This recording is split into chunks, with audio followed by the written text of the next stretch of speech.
नमस्कार, आप देख रहे हैं सिटी पोस्ट और मैं हूं अभिषेक मिश्रा।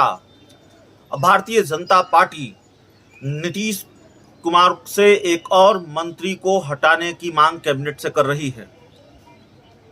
महागठबंधन सरकार के 2 विकेट गिर चुके हैं, 2 मंत्रियों का इस्तीफा हो चुका है। सरकार बनने के साथ ही पहले कार्तिकेय सिंह जो कानून मंत्री बनाए गए, बाद में पशु एवं मत्स्य संसाधन मंत्री बनाए गए और उसके बाद सुधाकर सिंह का इस्तीफा हुआ और अब एक और मंत्री को हटाने की मांग बीजेपी कर रही है।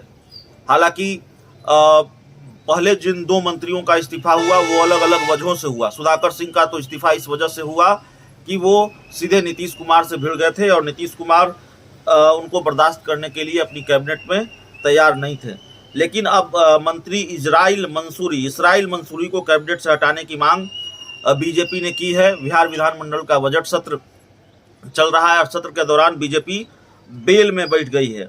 जो मामला है वो ये है कि नेता विरोधी दल विजय सिन्हा ने बिहार के मुजफ्फरपुर में हुए हत्या व परिवार के लोगों के थाने में जाकर मंत्री इसराइल मंसूरी के खिलाफ FIR करने गए, जिस पर पुलिस कोई कार्रवाई नहीं की। जब यह मामला सदन में उठा तो मुख्यमंत्री ने खुद पूरे मामले को देखने की बात कर मामले को जांच की बात कही थी, लेकिन अब तक सरकार का कोई जवाब सामने नहीं आया है। ये नेता विरोधी दल विजय सिन्हा ने कहा। उन्होंने इस मामले पर सरकार से जवाब बीजेपी सदन में शुरू से ही इस मामले पर सरकार से जवाब मांग रही थी और सरकार से उचित जवाब नहीं मिलने से नाराज बीजेपी विधायकों ने सदन से वॉकआउट कर दिया, जिसके बाद स्पीकर ने कहा कि संसदीय कार्य मंत्री पूरे मामले को देख रहे हैं और वे सरकार की तरफ से जवाब देंगे, लेकिन बीजेपी वॉकआउट कर गई। बीजेपी वॉकआउट करने के बाद बाहर चली गई और मीडिया से बात कर वापस सदन में आई।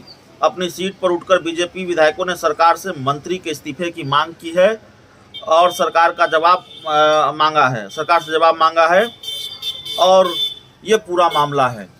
तो बिहार सरकार के मंत्री हैं इसराइल मंसूरी और उन पर जो आरोप हैं, उन पर जो गंभीर आरोप हैं, मुख्यमंत्री नीतीश कुमार के बारे में बीजेपी ने कहा कि मुख्यमंत्री नीतीश कुमार ने कहा था वो इस मामले को देखेंगे और बीजेपी अब कह रही है कि नहीं, मंत्री जी को कैबिनेट से हटाया जाना चाहिए, मंत्री को कैबिनेट से हटाया जाना चाहिए। तो सरकार का तीसरा विकेट भी गिरेगा, महागठबंधन सरकार का तीसरा विकेट भी गिरेगा, ये देखना होगा।